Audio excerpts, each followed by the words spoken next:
for now, let's move to the Reds, who were hot last time we talked and just a win away from getting back to 500, which is almost like winning the World Series in Cincinnati. But that win never came. Instead, they lost 3 straight after that. They're 2-4 since we last spoke, 62-65 overall, third place in the NL Central, and 12 games behind the first place Brewers. They are 5.5 games out of the last wildcard spot in the National League now.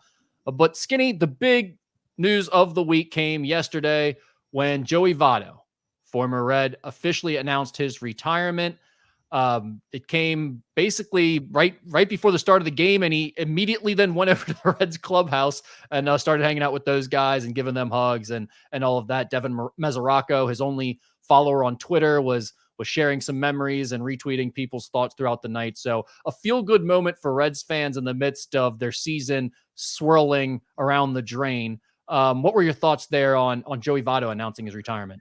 Yeah, I mean, you would have liked to see him get one more crack at it, right? And he was trying to get one more crack at it. But, I think you and I would have agreed, remember Reds fans at the end of last year were clamoring to bring him back for one more year, even at the hefty price. And it just, you weren't going to catch lightning in a bottle. I was hoping he'd catch maybe a few at bats in a bottle, and he didn't. The numbers at Buffalo weren't very good. And I think at that point he realized I just don't have it anymore. And good for him. The thing I would hate is watch him come up and go like 1 for 15 with 12 strikeouts. And you go, what are you doing? What was the point of that? I mean, is it almost worse that he played most of the season in the minors and couldn't hit over 200? I mean, that feels like a rough way to go out too. It does, but I don't mind. In that case, for him, good for him for at least giving it one more try and then coming to the realization of, listen, I just can't do this anymore. That's well within his right, and I certainly understand why, as someone who loves a sport, you would keep trying to play until you've absolutely, positively proven it to yourself, when healthy, that you just can't do it anymore. So I get it. And that's totally his right. I don't fault him for it. At the same time, the Instagram announcement was odd though, a little bit, right? But it was almost so on brand the way he did it. It was on brand for him, so that didn't bother me. But I will say, yesterday was anticlimactic. As a Reds fan, I was kind of bummed out because, everyone's jumping in and they're doing their whole Joey Votto is the greatest ever. And people, the media outlets around here are tweeting out watch this montage of Joey Votto's greatest moments, or watch this video from when Joey Votto did this great thing. And Lance McAllister's tweeting out some good memories from when he was doing stuff on the radio show with them. And all of that's great. But you know what? I wanted that last September when he played his last home game with the Reds, and we all knew that was the end of it right then. But we were doing this weird song and dance where the Reds are like, "Oh, we're not going to say anything because he still wants to come back, and we're not going to let him come back." And I kind of just wish Joey would have figured it out back then that it wasn't going to happen for him, and he should have said goodbye. So we could have done this last year at this time. Now that he's been away and he's been in Buffalo and toiling around in minor leagues, and there's been kind of jokes made about him at times this year. It's I don't know. It just doesn't feel the same. Yesterday, I wasn't in a mood to watch Joey Votto montages. He's been out of my mind for the entire summer. I just don't really care that much about it right now. And to me, it was kind of a letdown. Do you think they'll bring him back this year and honor him at a game before a game? I think they will, and they should. If you're the Reds right now, why wouldn't you sign him back and let him play for the rest of the season for you? Because you have nothing else going on. Get the fan base to come back out. I don't know about that part of it. I'm just saying, just bring him back to honor him. Well, what the hell would it matter? You have nothing to play for. Your fans could care less. They're all pissed off at you. It'd build a little goodwill with the fan base back up for the last month of the season. I will say, if it was a choice between him and Mike Ford, I probably would certainly take him. I could name if it was him or Will Benson, I'd take him. What are you talking about? Fair enough. I mean, but that being said, that's kind of annoying too, because they might do something like that. They might bring him back, sign him for a day, honor him, whatever. That's kind of annoying too. That whole thing, Cincinnati, I only played for you. I love you. Well, no, you didn't. You went and you tried to play for Toronto too. You made a whole big deal about that. That's fine. Well within your right. It's okay to do that. But you lost a little bit of the luster of the sign-off you could have had last September when it was already over then and we all knew. Yeah, I still think whenever they bring him back, the fan base will respond accordingly. I do. They will. He's he should be. He was great while he was here. I like Joey Votto. I'm not trying to be against Joey Votto. I'm just disappointed because I do like Joey Votto, and I wanted to celebrate him last year when it was the right time to do so. And instead, we got this sort of weird send-off thing that wasn't fleshed out. And then now we're doing it after the fact, and I just don't really care as much. I did get the question. I got a Ask Any Anything question that is a little bit ridiculous because is Joey Votto the greatest professional athlete in Cincinnati of all time, given what he's done over the last millennium or something like that? And I was like, well, No chance that's the case. Of all time? Yeah, the best pro athlete in Cincinnati of all time. No, Johnny Bench probably would be.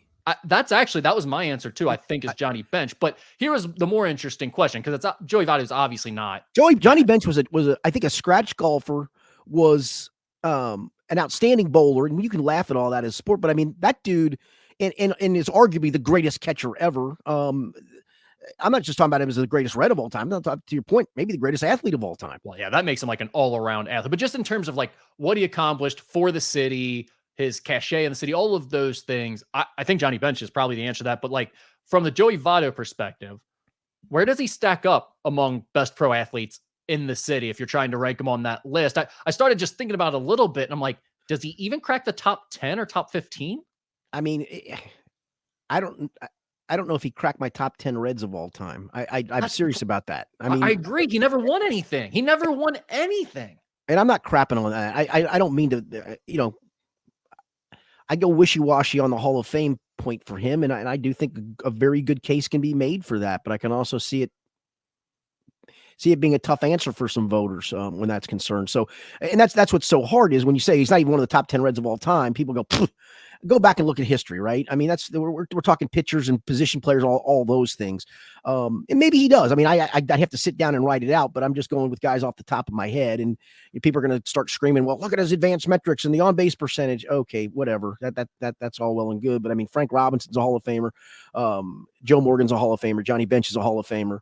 Pete Rose should be a Hall of Famer. And those guys are clear-cut, undoubted Hall of Famers. It's not, you don't have to question. When you're talking athlete, I mean, go through a chunk of Bengals probably on that have to go on that list. Again, I'd have to sit down and write this out. I mean, Joe Burrow is already ahead of Joey Votto just on the basis of taking the Bengals to a Super Bowl and an AFC Championship game to me. Like, he's already done more for this city than Joey Votto ever did. It's so apples and oranges, though. It really is. It is, but I think when you look at like what an athlete does for a city, winning in the postseason has to be a huge part of that. And Joey Votto did absolutely zero of it. Now, that's not all his fault. Nope. But that does matter when we're ranking like the biggest athletes in the city. Yeah. No, and again, I do think he should be remembered certainly fondly as a player, because it was a long, lengthy, great career. Bottom line. You can argue he hung around a couple of years too long. And maybe he did, and that drags some of the numbers down. You could argue again from an on-base percentage and things like that. I mean, he's a top 10 hitter of all time in some metrics. So you'd certainly say that should be a top 10 Red. But again, I mean, I've always said this, if you have to make a case for somebody being in the Hall of Fame, should they? To me, it's the Hall of Fame should be no doubt like that guy is. But I understand for certain people that he is a no doubt Hall of Famer. And that's where the argument comes in. I love Tony Perez, but he is the poster child, in my opinion, of the Hall of Very Good. I mean, there's a lot of guys in the Hall of Very Good. I think Votto's one of those guys too. My argument always comes down to like, were you ever the best player during your era in your sport? And Votto, there's an argument to be made that for a year or two he might have been. Yes, I think for a year or two he was a chance. Yeah. But I mean, most guys, you have a pretty clear, that guy was like the best in his sport for 2-3 years, and it's you can maybe make that argument for Votto that he was for a year or two, but I don't know. I mean, that's tough to say about him. My guess would be this, and I'd have to see what the Hall of Fame class in 5 years, who's in that class, right? Or who's in that voting block. My guess would be it takes 3 ballots to get him on, in my opinion. Sounds about right. I don't know if I have much of an opinion to put on that, but that sounds about right. Yeah. And that gets him in. And that's probably what's right. Yeah. Definitely not a first ballot guy, but I do think he has a pretty good chance to get in overall, especially because the voters now are so much more in tune with the advanced metrics. And no question. And yeah.